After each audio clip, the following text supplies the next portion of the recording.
Hans Kelsen y la teoría pura del derecho. El modo particular con que Kelsen aborda el estudio del fenómeno jurídico desde un ángulo estrictamente positivista otorga a su obra un carácter de singular importancia, toda vez que intenta explicar y justificar al derecho por el derecho mismo, sin recurrir a elementos ajenos a él. Esta metodología otorga a la moral un rol particular, porque como analizaremos más adelante, Kelsen evita conscientemente toda alusión a los valores morales como elementos que otorguen o resten validez a la norma jurídica. Y no es que éste niegue la importancia de la moral, sino que simplemente la considera irrelevante a efecto de otorgar validez a una norma o sistemas jurídicos, toda vez que aquella pertenece a un orden normativo distinto. En efecto, el objeto de la obra de Kelsen es realizar el análisis de derecho positivo a través de una metodología que asegure la pureza de dicho análisis, evitando que los elementos extraños impidan el conocimiento pleno del fenómeno jurídico.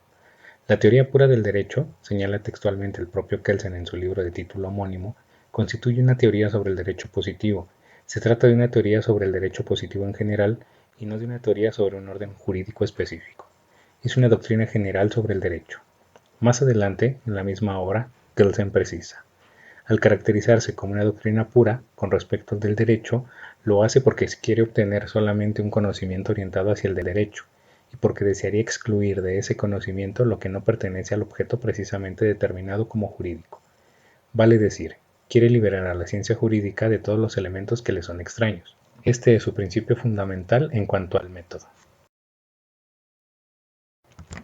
A Kelsen le preocupaba que la ciencia jurídica tradicional, tal y como se había desarrollado, hubiera confundido al derecho con otras ciencias como la psicología, la sociología, la ética y la teoría política.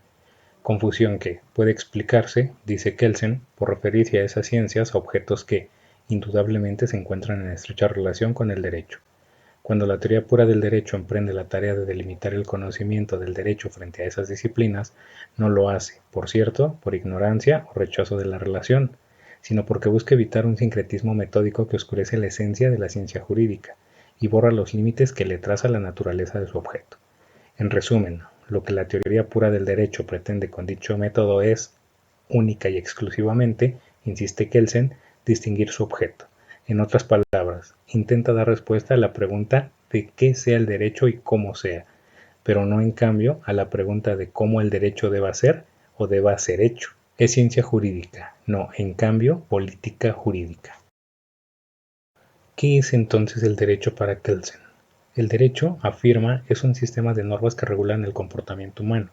Empero, asimismo subraya, lo que hace una norma jurídica no es su contenido, sino el modo en que fue producida. El sistema normativo que aparece como un orden jurídico tiene esencialmente un carácter dinámico.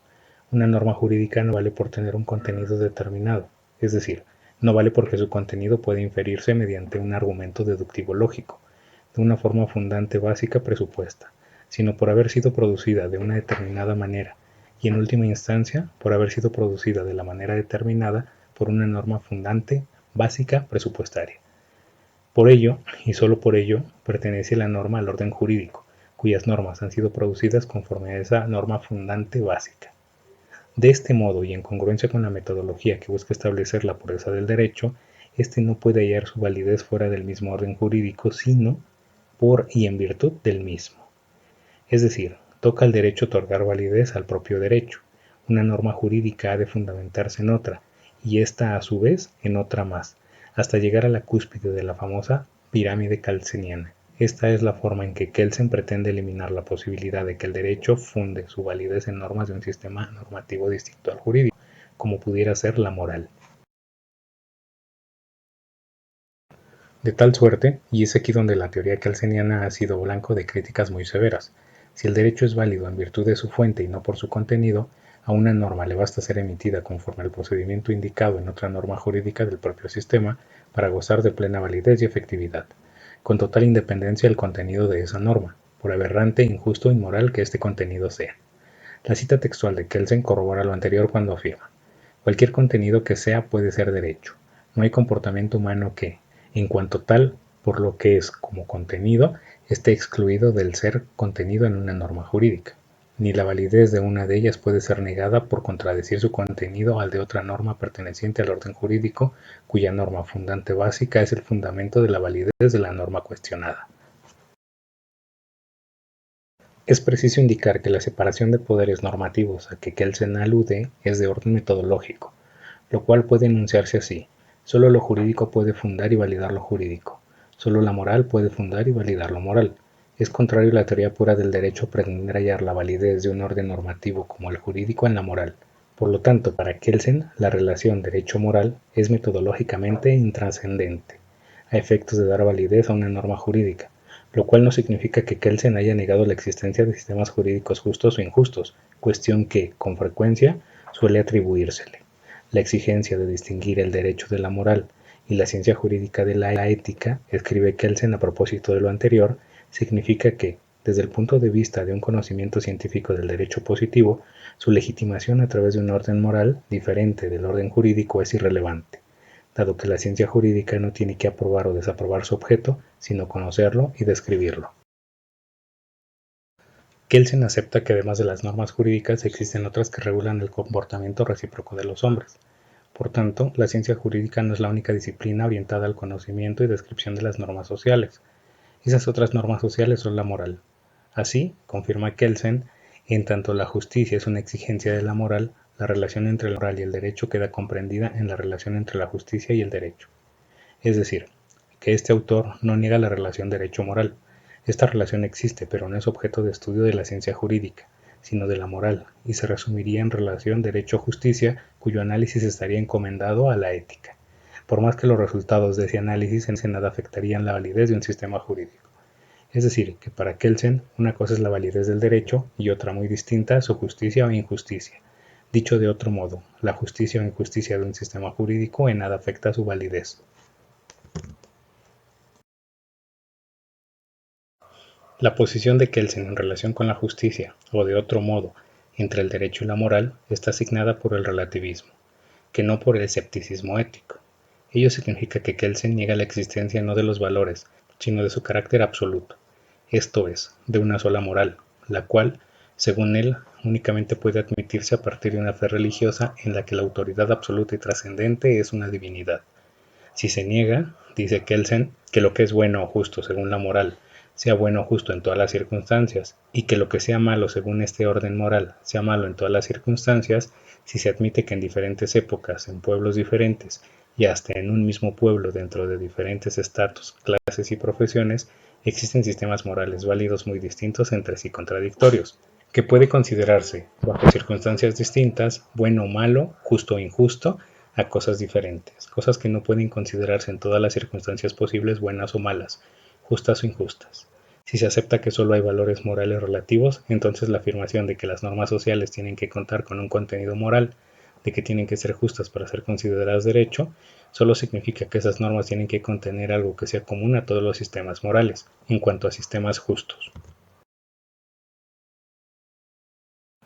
En consecuencia, con su postura ética relativista, para Kelsen el derecho no debe ser justo para ser derecho, lo cual es independiente del hecho de que en la práctica existan sistemas jurídicos tanto justos como injustos. Por lo tanto, lo que nuestro autor pretende evitar es que se confunda una sola moral o una cierta moral como elemento de validez de tales sistemas jurídicos, pues de ser así se estarían mezclando órdenes normativos de naturaleza distinta, traicionando no solo la puridad metodológica con la que debe ser concebida el derecho, sino al derecho mismo con la moral. Ante la interrogante ¿cuál es la relación entre el derecho y la moral?, Kelsen contesta que hay dos posturas posibles y que, como ya vimos, corresponderían respectivamente a las posiciones jus naturalista y jus positivista. La primera de tales posturas sostendría que el derecho, por su naturaleza, también es moral, es decir, que la conducta de las normas jurídicas se exigen o prohíben, también son exigidas o prohibidas por las normas de la moral, que cuando un orden social exige una conducta que la moral prohíbe o prohíbe una conducta que la moral exige, ese orden no constituye derecho por no ser justo. La segunda postura, por su parte, afirmaría, en el marco del positivismo jurídico, que el derecho puede ser moral en el sentido señalado, es decir, justo. Pero no es necesario que lo sea. El orden social que no es moral y por ende que no es justo puede ser, sin embargo, derecho. aun cuando se acepte la exigencia de que el derecho deba ser moral, esto es justo. La extendida y equivocada idea de que Kelsen niega toda relación posible del derecho con la moral es, como puede verse, falsa. Una de las aportaciones más importantes de este autor radica en hacer ver que si no se discrimina entre los órdenes normativos de lo moral y de lo jurídico, resulta imposible la calificación de qué justo o injusto puede hacerse en un sistema jurídico. Efectivamente, una justificación del derecho positivo por la moral solo es posible cuando aparece una oposición entre las normas de la moral y las del derecho, cuando puede darse un derecho moralmente bueno y un derecho moralmente malo. Conviene aquí preguntarse, ¿de qué manera Kelsen respondería a nuestra tercera interrogante?